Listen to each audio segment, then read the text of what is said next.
Hello, Internet. This is your host, Just Connor. As you can see, I am still in my work clothes from a very hot triple digit Texas day. And I wanted to make this first video, other than my intro video, about skepticism. Essentially, determining whether or not anecdotes are all that they are cracked up to be. And so I'd like to do that by telling a story. It is not my story, it is a story of another person that I know. I will not name names because the man still has family, and the last thing anyone needs is for them to get harassed by idiots online who just like to troll.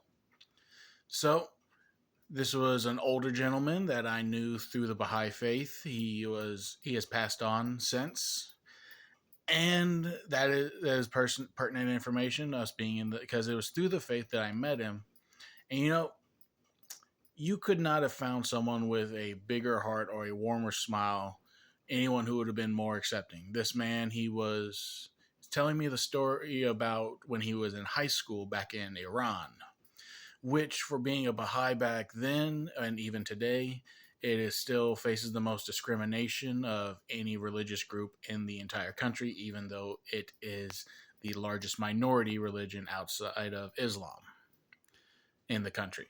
So, what he told me was that how on a regular basis, if not every single day, a member of the faculty would randomly pull him out of class and they would take him somewhere and just start beating him with whatever they could find. Yeah, imagine going through high school where the people you're supposed to trust just beat you every day.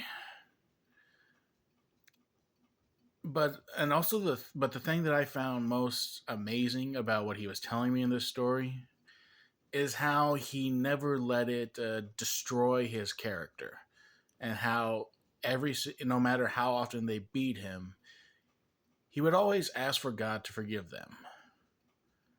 You can see what kind of soul this man had.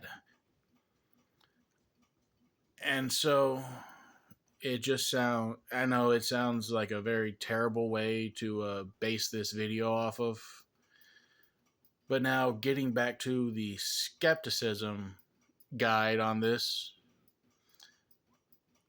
my question for anyone watching this is: after hearing that story, what was your reaction or question? And if it was anything other than, Connor, how do we know this is even true? To be a skeptic should have been the first question in your head. Because that's the issue with anecdotes all the time, especially when someone's telling you something that's not their own personal story. And even for you to just take me at my word and say it is true, and the person was real, there are some other questions you would have to ask. Is like, well, how do we know you personally heard that person or heard or understood them properly?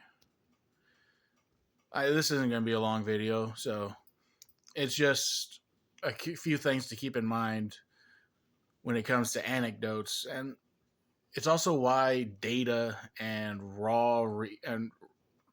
and research is far more important, because it's anyone can make a mistake when it comes to anecdotes, and we can have our emotions played with, and even our memories are not that good. Our senses can lie to us all the time. There's a reason why it is actually secondary, if not tertiary, to hard physical evidence in courtrooms. So it's just something for anyone watching this to think about and just to consider. Okay, y'all have a good day.